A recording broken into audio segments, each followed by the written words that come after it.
Not gonna believe this one. Drake, yes, the champagne poppy, the six god himself, just took one of the biggest L's of his career. And fans are losing it. We're talking memes, reactions, live spaces, even industry insiders whispering about it right now. Word on the street? Drake's lawsuit against Kendrick Lamar just backfired in the most embarrassing way possible. See, this all started when Drake tried to lawyer up after Kendrick's diss tracks allegedly cost him millions in endorsements and brand deals. But instead of clearing his name, it looks like this case just blew up right in his face. The courtroom drama was crazy. The judge reportedly laughed at some of Drake's claims. Kendrick didn't even flinch, and when the verdict came down, bro, it was over. Fans say Drake's face dropped instantly, and insiders claim he stormed out of the courtroom with his team looking defeated. Some even say Kendrick walked out smiling, whispering, "Justice for hip-hop." Social media? On fire. Some say this might be the final nail in the coffin for Drake's untouchable image, but trust me, it gets way deeper than that. Because what went down behind the scenes? That's where the real chaos begins. It started like a quiet storm. No one in the industry really saw it coming, not even Drake's own inner circle. For months after Kendrick's The Heart Part 6 and those savage bars that had the internet dissecting every line, Drake stayed mostly silent. Publicly, he brushed it off, posting cryptic captions about chess moves and timing. But behind the scenes? Sources close to OVO say Drake was furious, not just at the diss tracks, but at the fallout that came with them. One insider told Rap Daily Source, Drake felt like he got painted as the villain of hip-hop.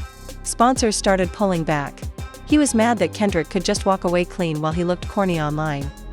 Then came the shocker. Reports surfaced that Drake had filed a defamation and damages lawsuit against Kendrick Lamar, claiming the disses caused reputational harm and financial loss. The internet went crazy. Fans thought it was a troll post at first. A rapper suing another rapper over bars? One user tweeted, "Drake lost the battle and now he's trying to win in court." Within hours, #Drake vs. Kendrick lawsuit was trending on X. Memes poured in. One showed Kendrick sitting in a courtroom with a mic instead of a lawyer, rapping, "Your Honor, these are facts." Another had Drake holding a tissue saying, "He hurt my brand feelings." But once the official court filings leaked, people realized it was real. The documents, filed in Los Angeles Superior Court, accused Kendrick of spreading defamatory implications that allegedly caused major endorsement partners, including a rumored deal with Nike and an unnamed luxury fashion label, to reconsider or pause their campaigns with Drake. The hip-hop community was divided. Some thought Drake was right to defend his name. Others saw it as the ultimate embarrassment, a superstar rapper resorting to lawyers after losing a lyrical war. Charlemagne the God went off on The Breakfast Club, "You can't see your way out of an L, bro. You gotta rap your way out. Once you hit that courtroom, you're not the sixth god anymore, you Aubrey from Toronto with receipts." That quote alone fueled another wave of headlines. Commentators called it a bad look. OVO insiders tried to control the narrative, leaking that Drake's team had strong evidence Kendrick's lines led to real business impact. But fans weren't buying it. Even academics went live, laughing as he said, "Bro, if this is true, hip-hop might never forgive Drake. Kendrick already ended him musically, this lawsuit could finish him culturally." Still, those close to Drake said he wasn't acting out of emotion, he was thinking legacy. The idea was to draw a line in the sand, to show that the internet can't destroy a man's brand through false narratives. But the plan backfired early. Someone inside the courthouse allegedly leaked snippets from pre-hearing transcripts. One line had fans howling. When asked if he felt emotionally distressed by Kendrick's lyrics, Drake's attorney reportedly said, "Yes, our client suffered reputational and emotional harm." Twitter went ballistic. Memes of Drake crying under rain filters flooded the timeline, and while Drake was staying quiet publicly, Kendrick's silence was even louder. No tweets. No interviews. Not even a casual story post. But insiders claimed he was watching everything, and laughing. A TDE affiliate allegedly said, "Kendrick don't need to talk. The court of public opinion already ruled." By week 2, the story had evolved from lawsuit drama to full-on industry soap opera. Reporters camped outside the courthouse, paparazzi stalked Drake's car, and legal commentators started predicting how ugly this could get. TMZ reported that Drake was determined to restore his reputation, while the Shade Room posted side-by-side clips of fans debating if this move was smart business or emotional breakdown. But the real twist came when a mysterious clip started circulating online, supposedly leaked audio from a private phone call between Drake and one of his team members. You could hear a man, allegedly Drake, saying, "It's not about the bars, bro. It's about the money they made clowning me." The memes, the jokes, they hurt the brand. Whether the tape was real or fake didn't even matter. It went viral instantly. The court of public opinion had spoken again, and Drake was losing. Meanwhile, Kendrick's camp remained cool. Sources close to PG Lang hinted that Kendrick found the lawsuit hilarious and wasn't even planning to testify himself. He wanted his lawyers to let the facts speak. But behind that silence, whispers started to grow. Industry insiders claimed this wasn't just about defamation. Drake wanted revenge. He allegedly believed Kendrick had orchestrated a smear campaign, working with certain blogs and influencers to drag him during their beef. The tension was boiling. Every hip-hop podcaster, every YouTube commentator, every fan account, they were all waiting for the court date. And when that day came, cameras lined the courthouse steps like it was the Grammys. One reporter described the energy as pure chaos. Fans shouting, "Team K. While others chanted OVO for life. Kendrick arrived first, quiet as usual, head down, no entourage. Drake pulled up an hour later, black SUV, shades on, full security team. And when those doors shut behind them, the courtroom turned into a pressure cooker. According to one eyewitness, you could feel the tension. Drake wouldn't even look at Kendrick. Kendrick just sat there, calm, like he already knew how it would end. Little did anyone know, that day would be remembered as one of the most dramatic moments in hip-hop history. Because what happened inside that courtroom? That's when the humiliation truly began. The moment the trial began, cameras flashed like it was the BET Awards red carpet. Every major blog had someone in that courtroom, the Shade Room, No Jumper, Academics, DJ Vlad, even District Trending reportedly had a freelancer inside taking notes. This wasn't just a lawsuit anymore, it was hip-hop history in real time. Drake sat on one side, surrounded by a team of high-end lawyers, all in tailored suits. Kendrick? He rolled in with a small legal crew, dressed casual, black hoodie under a blazer. No flashy jewelry, no entourage, just focus. A courtroom witness later told Rap Radar, Drake looked like he was there to make a statement. Kendrick looked like he came to end a chapter. When the judge entered, the tension was palpable. You could hear the sound of camera shutters outside the door, even though recording wasn't allowed. Fans online were glued to every update. X spaces were live, hashtags trending again, hashtag Drake vs Kendrick trial, hashtag justice for bars, hashtag certified court boy. Then it started. Drake's attorney stood and delivered what people later called the most dramatic opening statement in hip-hop legal history. He said, "Ladies and gentlemen, this case is about defamation, not diss tracks. It's about how one man's lyrics caused measurable damage to another's reputation, career, and mental well-being." The courtroom murmured. Kendrick didn't even blink. He sat there with his hands folded, calm, almost smiling. Drake avoided eye contact, but the tension was visible. Reporters wrote that he looked emotionally exhausted. Then came the bombshell. The prosecution presented emails from Drake's management allegedly showing how multiple brand partners had paused negotiations after Kendrick's diss went viral. One read, "After recent social backlash, we're evaluating reputational risks associated with the Drake campaign." The crowd gasped. Drake's lawyers looked confident. It seemed like a solid start, until Kendrick's defense team got up. That's when the energy flipped. Kendrick's lead attorney, a woman named Michelle Gaines, young, sharp, and fearless, stepped up and said, "Hip-hop is built on competition. If Mr. Graham believes lyrical criticism equals defamation, then perhaps he's in the wrong industry." Boom. Laughter rippled through the courtroom. Even the judge smiled. She continued, "This isn't about reputational damage. This is about pride. Mr. Lamar simply told his truth, in rhyme form." The defense then played clips from interviews, fan reactions, and public tweets, showing that most people saw Kendrick's words as artistic opinion, not factual accusations. The courtroom screens flashed tweets that read, "Kendrick bodied Drake, but that's hip-hop. Drake got emotional, bro, take the L." By the time the defense was done, the judge's expression had shifted. She looked unconvinced by Drake's claim of harm. And that's when things got messy. Drake's lawyers called their first witness, a brand executive from a luxury label. The man testified that after Kendrick's track dropped, their company had concerns about Drake's public image. But when cross-examined, Kendrick's attorney asked the killer question, "Did you actually terminate your deal with Drake?" He hesitated. "No, we paused it briefly, but resumed shortly after." The courtroom erupted in whispers. It got worse when Kendrick's team brought in digital analysts to show Drake's streaming numbers had actually increased after the diss tracks dropped. Their argument? Kendrick's lyrics didn't harm Drake, they boosted him. Fans outside were live streaming reactions. One viral comment said, "Bro sued and accidentally proved he made more money from the beef." Halfway through the day, court adjourned for lunch. Outside, chaos. Fans yelling, media swarming. A clip surfaced showing Drake walking to his car as someone shouted, "You losing twice, bro." Drake didn't respond, but the video went viral instantly, viewed over 10 million times in an hour. By day 2, things got even uglier. Kendrick's team presented a leaked voice memo, allegedly from a Drake associate, admitting that the lawsuit is more about sending a message than winning. The courtroom gasped again. The judge raised her eyebrows. Drake looked furious. His lawyer jumped up, claiming the clip was unauthorized and potentially edited, but the damage was done. Social media was eating it up. Candidly, Cassie dropped a new segment titled, "Drake's Court Case is Falling Apart," while District Trending posted, "Insiders say Drake stormed out mid-recess after judge mocked his testimony." Even Meek Mill tweeted a cryptic eye emoji, and deleted it minutes later, but the screenshot was already viral.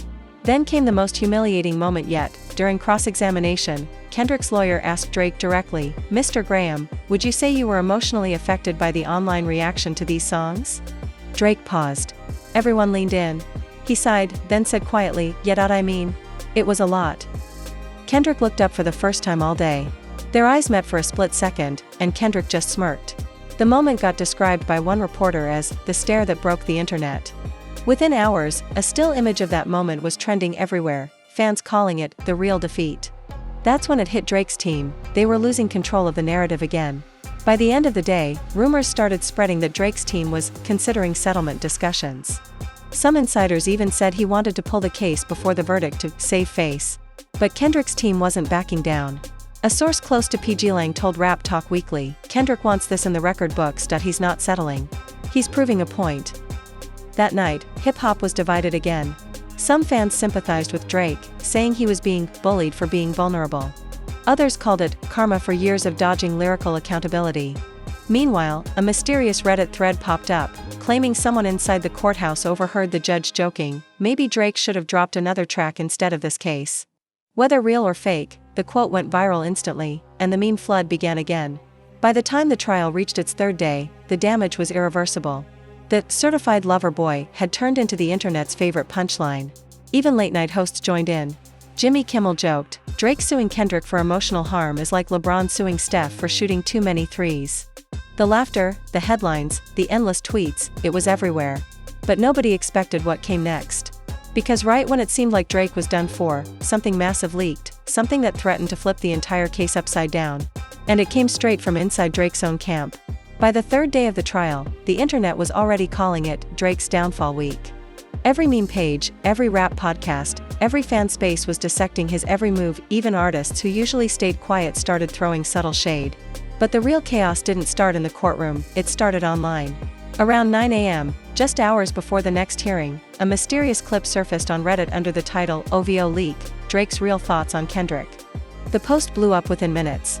The audio, allegedly recorded during a private studio meeting at OVO HQ, featured a voice that sounded exactly like Drake venting to his inner circle. "I should have never let it get this far," the voice said. "Man's been playing with my name for too long. They don't respect me 'cause I made it big. But if I don't fight back, they'll think he owns me." Another voice, reportedly Noah, 40, Shebib, could be heard replying calmly, "Bro, this lawsuit ain't gonna fix what's already out there. You're feeding the fire, not killing it." That one line broke the internet.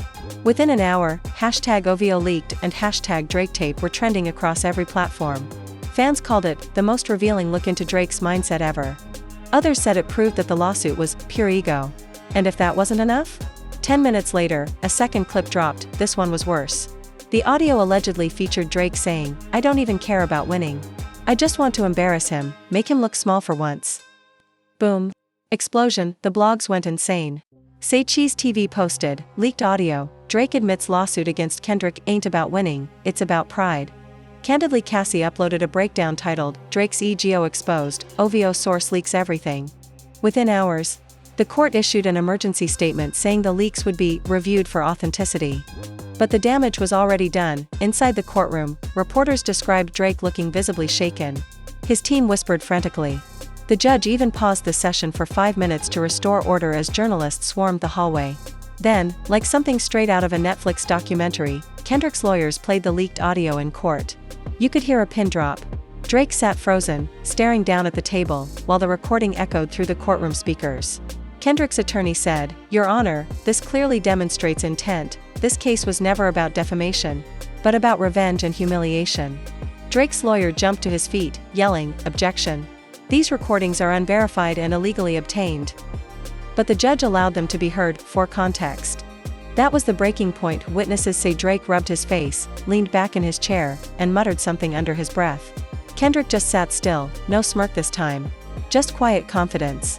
And then the real betrayal surfaced.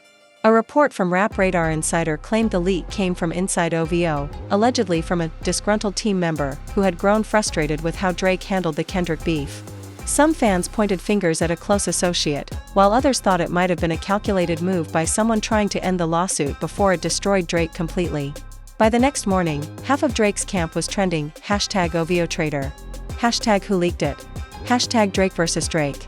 Fans were posting conspiracies like, it wasn't Kendrick who ended him, it was his own people.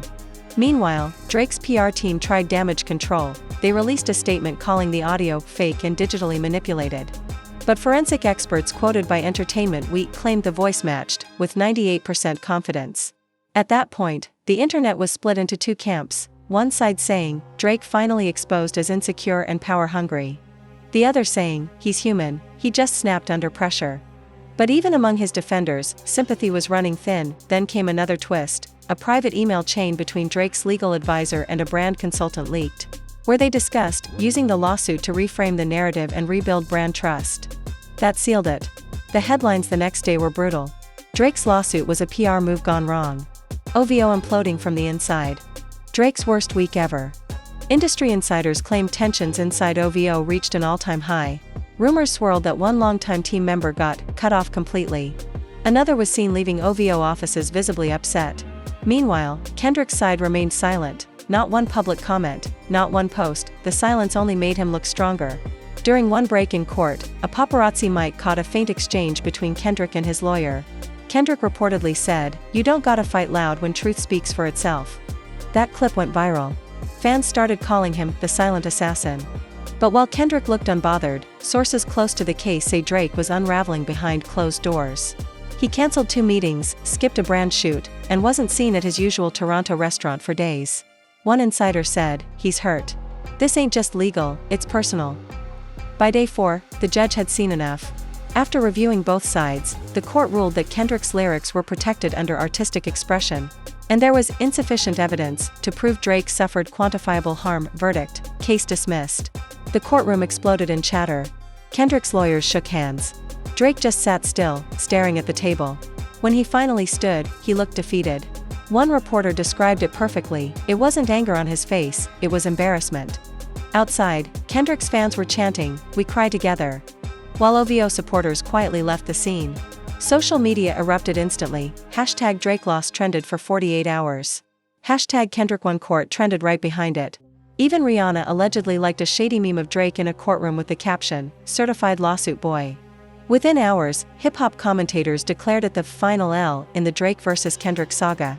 But what the public didn't see, what really happened that night after the loss, was even more shocking. Because according to sources close to the OVO circle, Drake didn't go home after the verdict. He disappeared for nearly 48 hours. Some say he flew out to Turks and Caicos. Others claim he locked himself in his Toronto mansion, refusing calls. But one thing's for sure, that lawsuit didn't just hit his brand. It broke his spirit, and what he did next, that's when the story took a turn nobody expected after the verdict. Silence swallowed everything. No press statement. No Insta captions. No OVO owls lighting up the skyline. Just a city whispering. Aubrey D. vanished. His private jet lifted off from LA hours after the judge dismissed the case. Destination? Unknown. For 2 days the world had nothing, no sightings, no posts, no leaks. Fans joked that he'd ghosted like a mixtape delay, but inside OVO, people weren't laughing. One insider told Rap Pulse, he felt like the whole culture turned on him. He wasn't mad at K.L, he was mad at himself for letting it get that far. Meanwhile, K.L. broke his silence in the most Kendrick way possible, through art. He uploaded a 1-minute video to his channel, a slow-motion shot of him walking past courthouse steps with a simple caption. "Let the truth speak." No words, no hashtags. The clip hit 1 million views in an hour. Fans flooded the comments, he really won in silence. This is legendary. Back in Toronto, word spread that Aubrey was holed up in his mansion overlooking the lake. A friend described him sitting by the glass wall, scrolling through memes of his courtroom face. Some were ruthless, others heartbreaking. Then the betrayal hit deeper. Remember that leaked audio? Turns out the mole had been someone he'd trusted for years, a childhood friend turned business manager. The discovery broke him. According to one anonymous source, Aubrey confronted the team on a late-night call. "You all eat off the brand, but none of you protected it." For the first time, OVO wasn't united. Several staffers quit quietly over the next week. Aubrey's world had shrunk to a few loyalists, 40 chubs, and a security guard who'd been with him since the Take Care days. Then came the photos. Paparazzi caught Aubrey arriving at a small island resort in Turks and Caicos. No entourage, just headphones and a notebook. The caption from Hip Hop Radar Online read, "From courtroom to exile, is Aubrey D rewriting his legacy?" People started wondering, was this the end or the start of a comeback? Days later, an anonymous producer leaked that Aubrey was recording again, different vibe, raw, introspective. The rumor reignited fan curiosity. Every blog went on alert. Had he found his redemption arc? Meanwhile, K.L. was back in Compton, spotted at a youth center giving out scholarships funded by his tour earnings. Reporters tried to bait him into talking about the trial. He just smiled and said, "We all learning lessons out here. Even the kings." That quote went everywhere. Some called it grace, others said it was shade wrapped in wisdom. A month later, the silence broke. Aubrey D dropped a midnight post, black background, white text, "For the record." Under it was a link to a surprise single. The track wasn't the flashy OVO sound people expected. It was stripped down, just piano, drums, and confession. He rapped, "Lost a war in court, but I'm still the voice / when the echoes fade. They gone, hear my choice / pride made me sue. Truth made me heal / had to lose the crown to remember what's real." The internet exploded. Fans who'd clowned him weeks earlier were now calling it his most honest verse ever. Even critics who'd written him off admitted it was powerful. The song topped streaming charts in 24 hours, not because it was a hit, but because it felt human. And then something nobody expected happened. K.L. shared the song link on his story with 3 simple words, "Respect the growth." That single screenshot did what 1,000 interviews couldn't. It ended the Cold War. For the next few weeks, hip-hop witnessed something rare. Peace. Podcasters debated if this was a new chapter for both rappers. Analysts said the lawsuit might have been the catalyst for the genre to evolve, less ego, more honesty. Behind the scenes, Aubrey began repairing bridges. He reached out to the brands that had distanced themselves, not to renegotiate deals, but to apologize. One exec later said, "He told us, I forgot that music comes before image." That hit different. Fans noticed a shift too. No more flex posts, no cryptic captions, just studio pics and snippets of unreleased verses. Every clip sounded rawer, more grounded. K.L., on the other hand, stayed quiet, but the respect was mutual now. Rumors of a private phone call between the two started circulating. One insider claimed they talked for over an hour, ending the conversation with, "We good now." No one knows what they really said, but soon after, industry insiders noticed both their teams quietly following each other again. By the end of summer, the narrative had flipped. The same culture that once mocked Aubrey was now praising his comeback. Editorials read, "From court to closure, Aubrey D finds peace through defeat." At the next awards show, something symbolic happened. K.L. won Lyricist of the Year. The camera panned to Aubrey in the crowd. He stood up and clapped. No shade, no memes, just acknowledgement. Backstage, journalists said the two even shared a quick handshake before heading separate ways. That single moment went viral again, but this time, it wasn't for humiliation. It was for maturity. The culture had shifted. Hip-hop had witnessed two titans collide, crash, and then coexist. Fans started saying the lawsuit wasn't an L, it was the lesson both needed. Months later, during an interview, Aubrey summed it up perfectly. "I went to court to protect my name, but I came out protecting my soul. Sometimes losing publicly saves you privately." And with that, the story closed. So, what do you think, fam? Was Aubrey D.'s lawsuit the biggest L in rap history, or the moment he finally found himself again? Was K.L. too cold for never firing back, or did he play it smart by letting silence win? Either way, this entire saga just proved one thing: no amount of fame, streams, or trophies can shield you from accountability, and sometimes, the biggest battles in hip-hop aren't fought on beats, they're fought within. Fans everywhere are still debating it. Some say Aubrey's new single is a classic redemption arc, others think he only bounced back because K.L. showed mercy. What's your take? Drop your thoughts below, let's get the comment section going crazy. And yo, if you rocked with this deep dive, smash that like button, hit subscribe, and ring that notification bell so you don't miss the next drop. We got more hip-hop stories, more behind-the-scenes drama, and more exclusive leaks coming your way. Only right here, because in this game, legends fall, rise, And rewrite the story every single time. Stay tuned, this saga ain't over yet.